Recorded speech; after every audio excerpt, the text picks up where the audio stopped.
In Flat Rock Township, that's in Henry County, crews have been working for days after Huston Creek turned a bright red color. Officials are saying that it's contamination from some unknown substance. And tonight, neighbors who live nearby want some answers. 13 Action News reporter Matt Merchant has that story, new at 5.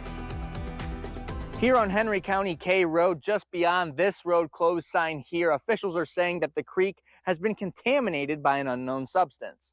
For days, residents in Flat Rock Township have been dealing with a creek contamination that's turned the water into a red-like color. Since July 3rd, crews have been out at the Houston Creek trying to mitigate the issue, shutting down roadways and bringing in equipment to monitor the situation. While residents say they are glad to see crews out, they believe they should have been notified sooner. We had no notice. The first thing we knew on July 4th, some visitors were coming over.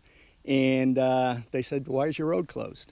We had no idea. We had no idea. That's Wes and Debbie Mutter, who have lived in the township for roughly 3 decades. Their house is near the contaminated creek, which for them has since raised several concerns. I worry whether that's going to affect my respiratory issues. We have a dog who gets in that creek quite often, so we're trying to keep her inside. And, I know people fish in there once in a while, so it's very concerning. On July 6th, Henry County Emergency Management released a statement saying as of the 3rd of this month, they were made aware of the contamination. They determined what they call an unknown product in the waterway.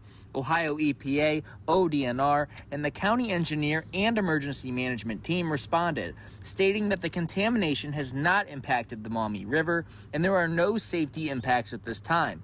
Emergency management also stated the roads near the contamination will be closed for some time, with no reopening date announced. As for what exactly contaminated the waterway, residents are still looking for those answers. If there's contamination in our area, we should be notified.